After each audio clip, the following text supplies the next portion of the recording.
Hi everybody. So today we are going to study the chapter Chemical Reactions and Equations, which is the first chapter in your text. Okay. So we know that there are many day-to-day activities happening in our life.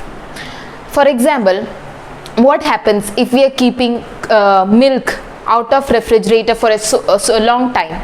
What happens? The milk gets spoiled, right? And what happens if we put some curd into milk? The milk turns into curd. Similarly, there are many activities like photosynthesis happening, we are respiration taking place, digestion happening, and also like other activities like melting of ice, cooking of food. So you know that there are different types of activities. So we can classify these changes as physical changes and chemical changes. Okay, so what is meant by physical changes? Physical changes. Physical changes are those changes which does not involve any chemical reaction. What is the meaning? In physical changes, there is no involvement of any chemical reaction. For example, chopping of vegetables. Is there any chemical reaction taking place? No, it's just a physical change, isn't it? Means the vegetable is being cut into small pieces. So it's just a physical change. Similarly, what about melting of ice? Is there any chemical reaction happening over there? No. The ice which is in a solid state is getting converted into a liquid state. So that is also a physical change. Okay. So what is the meaning of physical change? No involvement of chemical reaction.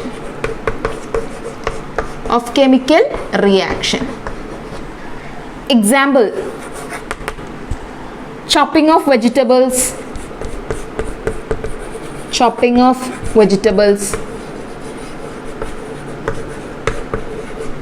melting of ice,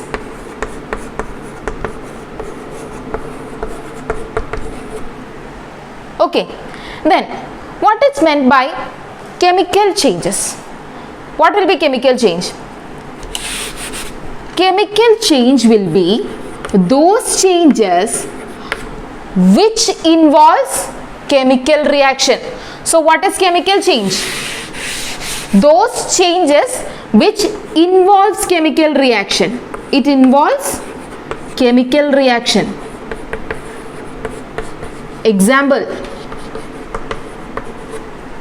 What is the example of chemical reaction? Burning of paper. Okay, burning of paper. What happens here?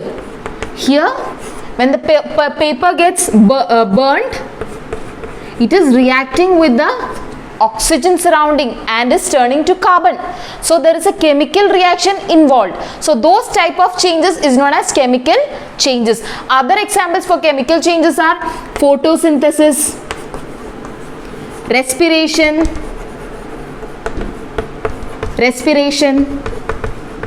digestion. Okay, what happens in digestion? The food is breaking into absorbable materials. Okay, that chemical reaction is involved in digestion. Then what? Cooking of food,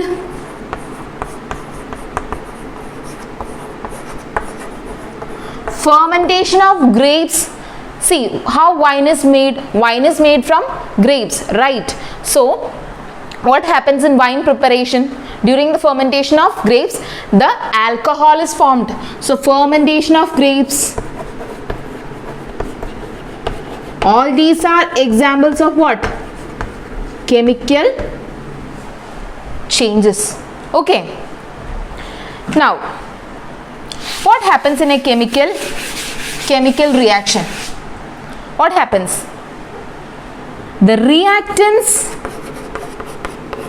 are getting converted into products. Okay. Reactants are getting converted into products. For example, see, let us take the example of formation of water. How water is formed? Water is formed by the reaction of hydrogen and oxygen. Hydrogen and oxygen react to form water. See, hydrogen and oxygen is reacting to form water. Okay. Here the hydrogen and oxygen on this side, on the left hand side, LHS are the reactants, and the water on the RHS is the product. So what happens in a chemical reaction? The reactants react to form the products. Okay, now we are coming to the next topic, chemical equations. Okay, chemical equation.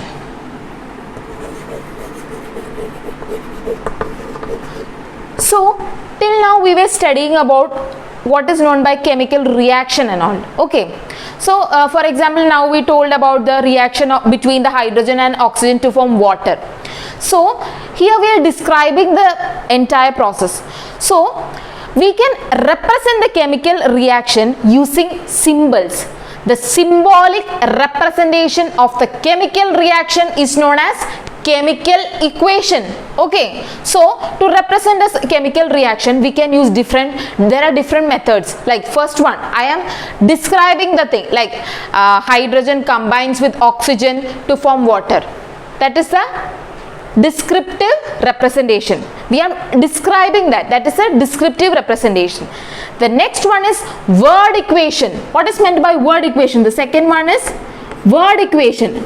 In word equation, what we does? Word equation, we will write the words like hydrogen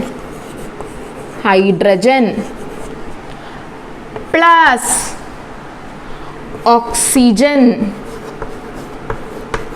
gives what? Water.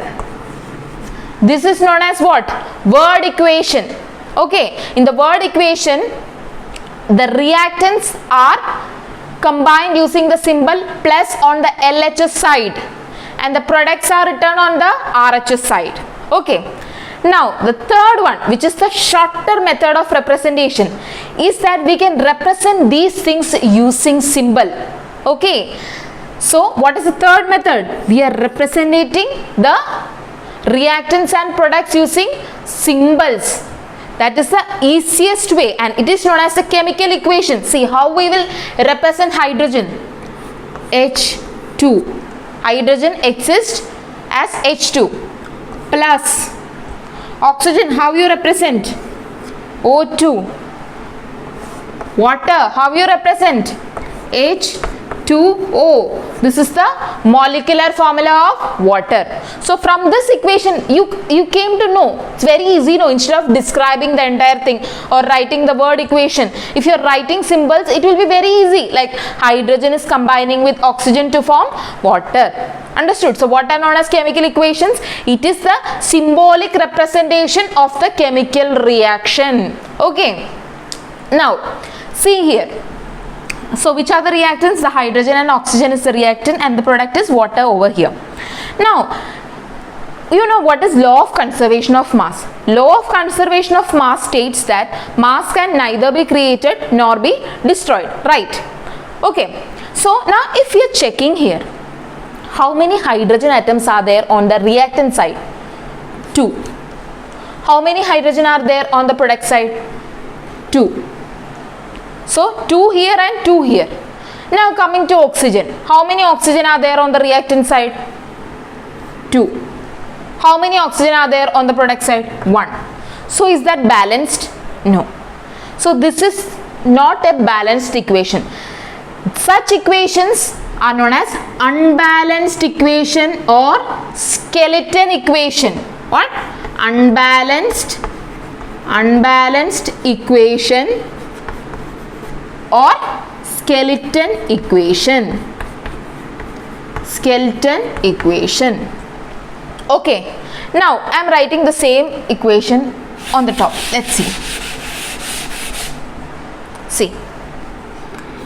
H2 plus O2 gives H2O. Okay, now I am putting like this. Now just see here, how many hydrogen atoms are there? 4. How many hydrogen atoms are there? 4. How many oxygen atoms are there? 2. How many oxygen atoms are there? 2. Now is the equation balanced? Yes. This is known as the balanced equation. Okay, this is known as the balanced equation. So, what do you understand by balanced equation?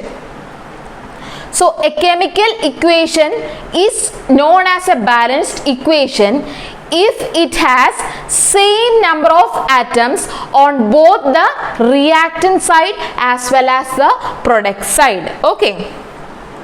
So, if a chemical equation has equal number of atoms on reactant side as well as on product side, then that chemical equation is known as balanced chemical equation. Okay. Now, in the next topic, we are going to learn how to balance a chemical equation. Okay. Now we are coming to the one of the important and main topics of this chapter, balancing of chemical equation. Okay. So let's see how to balance a chemical equation.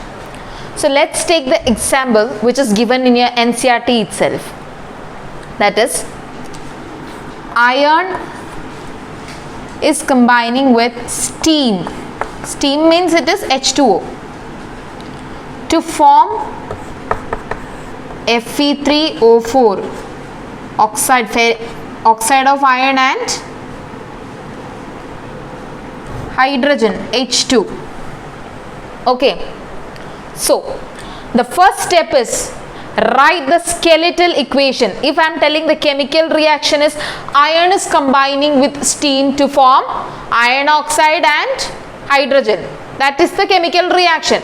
So the first step is to represent that chemical reaction using the skeletal equation. This is the first step.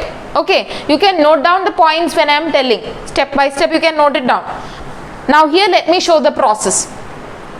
Here, see. Now next you have to check. In step 2 you have to check like how many atoms are there on reactant side and how many atoms are there on the product side. So here, if you are looking into the reactant side, you can find atom of iron. Okay, you can find atom of iron. Then you can find atom of hydrogen. Then you can find atom of oxygen. In product side also you can find atom of iron, oxygen and hydrogen. Right. Now, tell me, how many iron atoms are there on the reactant side? 1. How many iron atoms on the product side? 3. How many hydrogen on reactant side? 2. How many hydrogen on product side? 2. How many oxygen on reactant side? 1. How many oxygen on product side? 4. Okay. So, is this balanced? See, iron on reactant side is 1, on product side it is 3. Is it balanced? No. It is an unbalanced skeleton equation. Now, whenever you are trying to balance, whenever you are balancing a chemical equation, you shouldn't change these numbers which are written as super or subscripts. Okay. You cannot alter, you cannot write here, you cannot balance by writing here. The only place where you have to balance is you have to write the coefficient. Coefficient means here, see here, here, here, here. Here only you have to add the numbers. Okay. So now, the second procedure, you have checked how many atoms are there on the reactant side and the product side. Now, you have to pick one of the compound. Which compound you will pick first? It is always convenient to pick that compound, or it is always convenient to start balancing with the compound that contains the maximum number of atoms. Okay, so it is always convenient to pick those compound which contains the maximum number of atoms. It can be from either from the reactant side or from the product side. So if you are checking in this equation, which compound has the maximum number of atoms? See, here only 1, here 3. Here how many are there? 7. Here 2. So this is the compound which contains maximum number of atoms. So first we will pick this one. Okay. And in this one itself there are 2 different atoms. One is iron and one is oxygen. Which one will you pick? You have to pick again the one with the more number of atoms. Oxygen. Oxygen has 4 and iron has 3. So we will start balancing with oxygen here. Okay, so if you are seeing this side, how many oxygen are there? 4. Here, how many oxygen are there? 1. So here also you have to make how many? 4. So what you will do? You will write 4 here. Okay, 4 here. Now see, how many oxygen are there on the reactant side? 4. How many oxygen are there on the product side? 4. Now oxygen is balanced, right? See, what you did, you multiplied this with 4. So now oxygen is 4 here and 4 here. So oxygen is balanced here, right? Now, when you added 4 here, what happened to hydrogen? Initially the hydrogen was 2, but when you added 4, see, 4 into 2, 4 2s are 8. The hydrogen on the reactant side became 8. The hydrogen on the product side is how much? 2. So you have to make 8 here as well. So what will you do? You will put a 4 here. Now see, 4 2s are 8. Now how many hydrogen on the reactant side? 8. How many hydrogen on the product side? 8. So hydrogen is also balanced here. Understood? Now third step is done. First step we wrote the skeleton equation. Second step, we checked how many atoms are there on each on the reactant side and the product side. Third step, what we did? We picked one of the compound. Which was that compound? The compound, it is always convenient to pick that compound which has more number of atoms. And even in that compound, you have to pick that particular atom which has more number. Okay, so we picked oxygen and we balanced that. And according to that, after balancing oxygen, in the next step, what we did? We balanced hydrogen. Okay, the next unbalanced atom was hydrogen, we balanced it. Now, which is remaining? Now, in the next step, you have to balance the remaining unbalanced atoms. So, which is the remaining unbalanced over here? Yes, iron. How many are there in the product side? 3. How many are there on the reactant side? 1. So, here also you have to make 3. So, what you will do? 3. Now, check. The iron is also balanced. Now check. The reactant side is balanced to the product side. Okay. So now this equation became a balanced chemical equation. So in the last step you have to check whether the number of reactants is equal to the number of products. Okay. Now coming to the final step. From this equation, is it evident about the physical state of each element? No. Or each compound? No. So, in the last step, you have to mention the physical state. For example, see, iron. Iron is a solid. So, you mention it by a small s in a bracket. So, if you are seeing the equation, you understand, yes, iron is a solid here. Now, this was steam. Steam will be what? Gas. Understood? Now, ferric oxide. This is also a solid. S. Hydrogen. Gas. Okay. Followed. So, this is how you balance a chemical equation. Clear? Okay. Now, let's do some examples. Okay. Some other examples of this. Okay, give here. See, Cu2 plus O2 gives CuO. How many copper? 2. How many copper? 1. So you put. Now see, copper 2, oxygen 2, balance. Very simple. Okay. Okay, understood. So this is how you balance a chemical equation. See, once the chapter gets over, I will give you practice questions. Okay. We will do some practice questions, how to balance. Now you understood the basic theory, no? So practice more questions. Okay. I'll give some works. I'll give some questions for you to practice. See, Fe2O3 plus carbon gives Fe plus carbon dioxide. Now try to balance this. Try to balance this equation. Try to balance. See, first we will start with the compound which has more number of atoms. Which one is that? This one, Fe2O3. In Fe2O3, which atom you will start with? Oxygen. How many oxygen are there here? 3. How many oxygen are here? 2. So 3 and 2, you have to make this equal. Okay, so what can be done? You can make this as 6. LCM of 3 and 2 is 6, so you can make this as 6C. So how to make 3 into 6? You can add a 2. So now how many oxygen are there? 2 3s are 6 are there. How will you make 6 over here? You can add a 3 here. 3 2s are 6. Understood? So now the oxygen is balanced. 6 oxygen here and 6 oxygen here. Now let's see iron. How many iron is there? 2 into 2, 4. How many iron here? 1. So we'll add a 4 here. So it's balanced. 4 here and 4 here. Now see the carbon. How many carbon? 3 carbon. How many? 3. See, now the equation is balanced.